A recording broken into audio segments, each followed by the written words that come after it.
dagaal culus oo gaadiid la iskaga qabsaday ayaa ka dhex qarxay labada maamul ee waqooyiga iyo waqooyi bari ee Soomaaliya ka dhisan kuwaas oo hardankooda dagaal uu ku salaysan yahay dhul la wada leeyahay oo mid walba hiba asagu uu leeyahay aniga ayaa maamula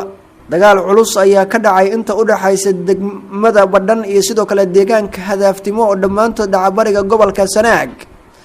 halkaasna waxa ciidamada daraawiishta ee BSF ta Puntland ay sheegeen inay ku qabsadeen gaadiid ay lahaayeen ciidamada Somaliland weerarka qorshihiisu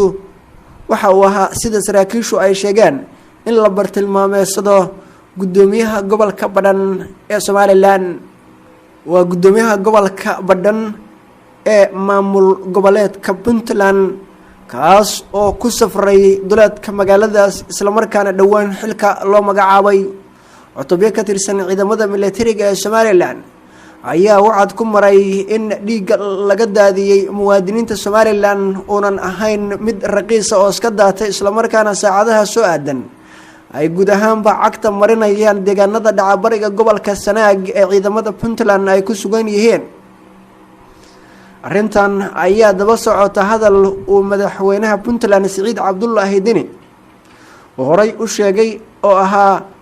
in wada hadal laga galay arrimaha gobolka ka jira isla markaana labada dhinac ay u baahan yihiin in xabadda la joojiyo oo xal wax lagu raadiyo Somaliland ayaana hadalkaasi ku tilmaantay mid laga xishoodo isla markaana ciidamadeedu ay u sii siqi doonaan dhanka magaalada Garowe iyo sidoo kale jiida kale ee dhanka Sanaag ee bariga gobolkaas isla wararka Puntland hadii xageeda aan u weecanana xiisada u dhaxaysa madaxweynaha Puntland Siciid Cabdullaahi Dini iyo sidoo kale ku-xigeenkiisa Axmed Karaash ayaa xoogaysatay waxaana la aaminsan yahay in filla Soomaaliya iyo sidoo kale dalal kale oo saaxiib dhow la ah ay dabada ka riixayaan sidii mar la iskaga horkeenin lahaa midna oo meesha kaga bixi lahaa Dini iyo Karaash oo dhawaan ku soo baxay doorasho ka dhacday Puntland Axmed Karaash ayaa fariin kale oo soo saaray waxa uu u diray xafiiska madaxweynaha Puntland Siciid Cabdullaahi Dini wuxuuna ku sheegay in Puntland qaybo kamid ah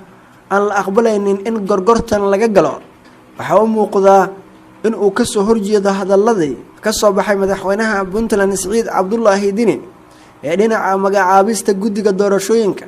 iyo sidoo kale wada hadalada uu doonayo in lagu xalliyo xiisada gobolka Sanaag iyo sidoo kale Sool intaba ka jirta Axmed Karaash ayaa sheegay in dhulka Puntland taaka kamid ah aan la ogolaan doonin in Somaliland gorgortan lagala galo isla markaana dadka gobolku ay isku tashan doonaan oo ay qaadayaan sidii gobolkooda ay u xoreyn lahaayeen durbaba colaad ayaa ka qaraxday deegaanada Axmed Karaash uu ka soo jeedo ee xilligan muranku uu ka jiro siyaasiyiin ku sugan magaalada Garowe ayaa sheegay in filla Soomaaliya ay lacag badan ku bixinayso sidii Axmed Karaash iyo sidoo kale Siciid Cabdullaahi Dini khilaafkooda uu sii xoogaysan lahaa qorshaha maalgelinta ayaa la tilmaamay in uu ku wajahan yahay sidii Dini meesha looga saari lahaa siyaasigan oo loo arko inuu yahay mid xiriir dhow la leh dalka Imaaraadka Carabta